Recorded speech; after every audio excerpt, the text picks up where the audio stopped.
तो स्वागत है आपका आज के एपिसोड में। और आज आपके लिए लेके आए बड़ा ही इंटरेस्टिंग टॉपिक जो कई सालों से चल रहा है। उसका नाम है माफिया मुंडी। अब ये कोई तो ग्रुप शुरू हुआ था, उसमें 2-4 लोग थे, बट पॉडकास्ट 200-400 बन चुके हैं इस टॉपिक पे। क्या हुआ था माफिया मुंडी में, आप थे, क्यों निकाला, हनी सिंह ने ये किया वो किया। आज मैं कह रहा हूँ फैसला हो जाएगा। आज हम पूरे माफिया मुंडी का खुलासा कर देंगे, कौन सच बोल रहा है कौन झूठ बोल रहा है, पूरा मैं तुम्हें आज वर्डिक्ट दे दूंगा अपने ठप्पे के साथ।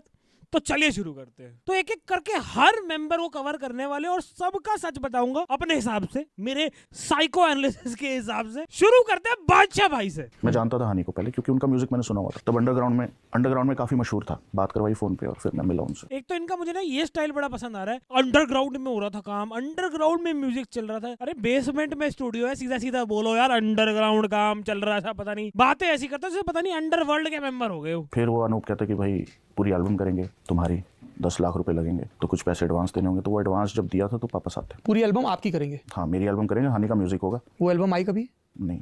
क्यों? पैसे किसके पास गए, हनी सिंह या अनूप? हमने तो हनी को ही दिए थे। अब देखो बादशाह ने तो साफ साफ कह दिया कि यार मैं था पार्ट, ये 4-5 लोग भी थे पार्ट। बट ये हनी सिंह भाई साहब हमेशा ये कहते हैं कि अरे वो बादशाह तो क्लाइंट था, उसको एल्बम बनानी थी। एक तो बेचारे के पैसे ले लिए और एल्बम बना के भी नहीं दी। एक तो हनी सिंह ने ना पैसों का घपला सबके साथ किया। मतलब मैंने जितने भी ये माफिया मुंडीर के पॉडकास्ट देखे, सबने बोला कि यार हनी सिंह ने हमारे साथ ये पैसों का किया, पैसे नहीं दिए, देने थे, या तो इसका मैनेजर ऐसा था फुद्दू। पैसों का तो घपला सबके साथ हुआ है। और दूसरी बात ये कि हनी सिंह ने ना एक बात सरासर झूठ बोली, जो सबको पता है झूठ है। आप उसकी डॉक्यूमेंट्री देख लो या कोई भी पॉडकास्ट देख लो, उसमें उससे पूछते हैं वॉल्यूम 1 किसने लिखा, मैंने तो नहीं लिखा सर, बट आपकी आवाज है, आपकी आवाज में बना देता हूँ। तो उस वजह से मुझे ना हनी सिंह पे भरोसा नहीं होता कि ये बंदा सच बोल रहा है। काम मुझे सारा पसंद है, इसके सॉन्ग सबसे ज्यादा इसी के बढ़िया लगते हैं, बट सच बोल रहा है कि नहीं, आज हम उस बारे में बात कर रहे हैं। All my music videos are my concepts. ये वही दौर था क्या जब माफिया मुंडीर नाम का ग्रुप एग्जिस्टेंस में था? माफिया मुंडी कोई ग्रुप नहीं था, क्या था? ऐसा कुछ नहीं। और जो लोग माफिया मुंडी का नाम लेते हैं वो कभी माफिया मुंडी में थे भी नहीं। बादशाह साहब एक बहुत बड़े अफसर के बेटे हैं। उनके पिताजी ने मुझे पैसे दिए थे कि मैं उनकी बादशाह जी की इंग्लिश एल्बम का म्यूजिक करूं। और दूसरी बात, इसने खुद तो एडमिट किया है कि मैंने उससे पैसे भी लिए थे, वो मेरा क्लाइंट भी था, बट इसने फिर काम करके भी नहीं दिया। नाराजगी अपनों से होती है, परायों से थोड़ी ना होती है, क्लाइंट से थोड़ी ना होती है। ये वजह से क्लाइंट फॉर मी।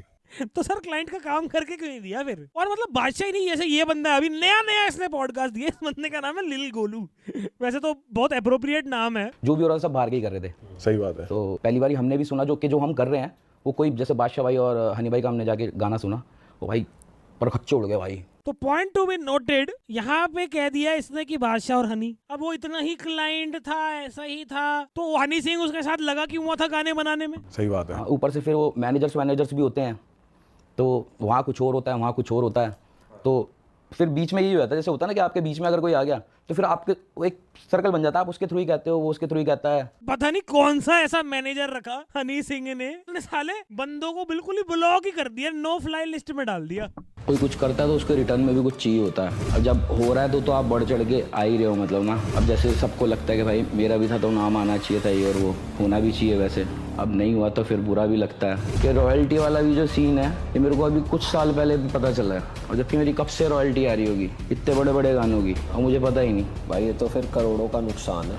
हाँ, वही है, किसी को बताना तो चाहिए था ना, मतलब किसी को नहीं पता। बड़े यार ये मतलब थोड़ा तो मतलब कुछ भी दिमाग लगाया जा सकता है, बट उसके अलावा देख लो भाई, लिल गोलू भाई भी यही कह रहे हैं कि मेरे साथ मुझे क्रेडिट नहीं मिला, मुझे पैसे नहीं मिले, मेरी रॉयल्टीज का इशू हो गया।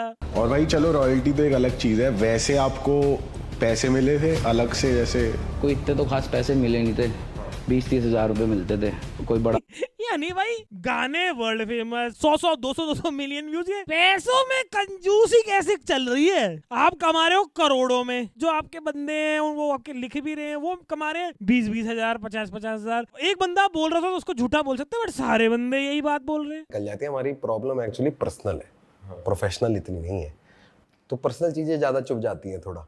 मॉडर्न रांझा में आपको सुना, और जब हनी पाजी का कमबैक हुआ तो 2 आर्टिस्टों के नाम आ गया, एक होमी दिल्ली वाला, एक सिंह स्टार, हनी सिंह का म्यूजिक, और ये लोग संभाल रहे हैं। वो एक तरीके की जॉब थी, 9 to 5 जॉब कर रहे थे आप उनके यहाँ पे, या आप अपने घर से काम कर रहे हो? आप मतलब फ्री हो, कभी भी जाओ? नहीं, हम रोज एक दिन छोड़ के जाते ही जाते थे, मतलब ऑलमोस्ट रोज ही गया हूँ मैं।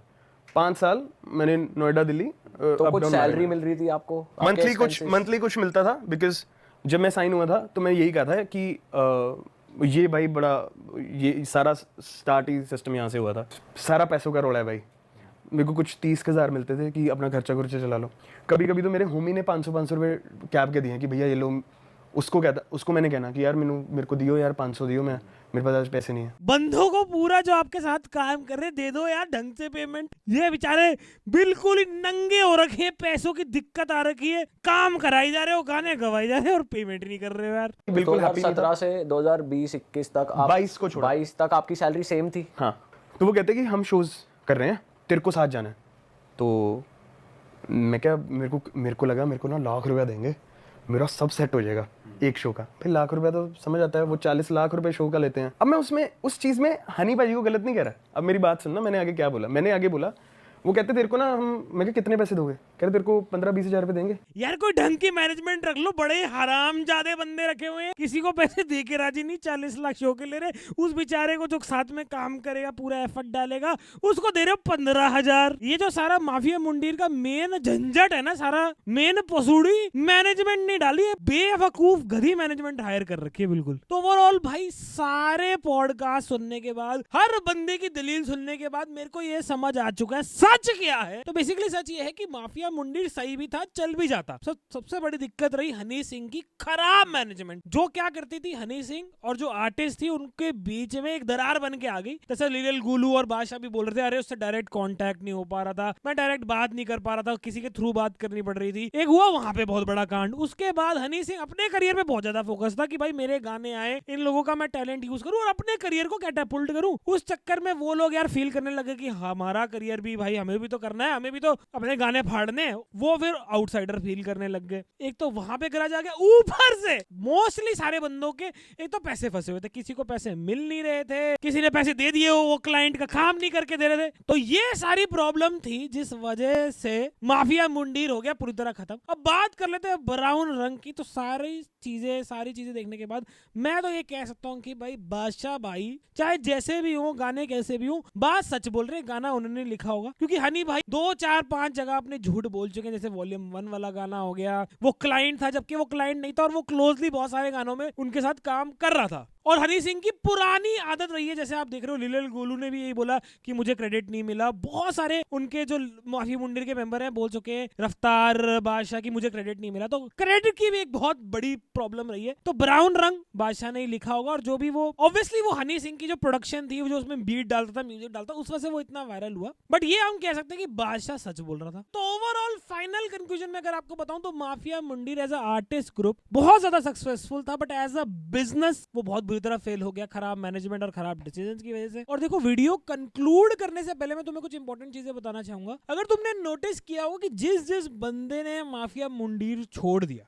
वो अपने करियर में बहुत अच्छा कर गया, अपनी उसने एल्बम भी बना ली, सॉन्ग्स भी बना लिए। और जो बंदा हनी भाई के साथ लगा रहा, जो है लिल गोलू भाई, हमारे लगे रहे, एज एम्प्लॉय भी काम करते रहे, छोटे छोटे प्रोजेक्ट उतारते रहे, उनकी कभी खुद की एल्बम नहीं आई। बहुत ज्यादा जिसको मैं दिल से प्यार करता हूँ वो है लिल गोलू। तो हमारे लिल गोलू भाई साहब को प्यार तो मिला बट क्रेडिट और पैसे नहीं मिले। तो बाकी जितने भी मेंबर है उनका करियर ग्राफ देख लो, लिल गोलू का देख लो, आपको जमीन आसमान का फर्क दिख जाएगा। वो फॉल्स होप पे लगा रहा कि मेरी एल्बम आएगी, मेरे गाने आएंगे, मेरा ये होगा वो होगा, फिर हनी भाई की तबीयत भी खराब होगी, तो बात कहीं बनी नहीं। और जो चीज लिल गोलू को अब शायद 2025 में समझ आ रही है, वो रफ्तार और बाकी मेंबर्स को पहले ही समझ आ गई, वो इसलिए पहले ही अलग हो गए। और कहीं ना कहीं जो उनको हवाबाजी करी गई थी, एक वेस्ट दिल्ली की ना ट्रेड होती है, हम वेस्ट दिल्ली के जो बंदे होते थोड़ी हवा बजाते, अरे फाड़ देंगे, कर देंगे, तेरी एल्बम निकाल दूंगा, वो कहीं ना कहीं एक्सपेक्टेशन मैच नहीं हो पाई। उस चक्कर में रफ्तार, बादशाह ने ग्रज भी रख लिए, उनके खिलाफ डिस ट्रैक भी पेलने शुरू कर दिए और उन्होंने देखा साला व्यूज ही बड़े आ रहे हैं, जब हम हनी सिंह को गाली दे रहे तो उन्होंने और पेल दिए। तो हनी सिंह भाई हमारे एज अ आर्टिस्ट इन सब लोगों से बहुत ज्यादा ऊपर है, बट एज अ फ्रेंड कहीं मामला डामाडोल ही रहा, जिस वजह से ये सारे कांड हो गए। बाकी उम्मीद करता हूँ आपको आज की वीडियो पसंद आई। ऐसे ही वीडियो और आते रहेंगे बढ़िया, तो अगली में मिलते हैं।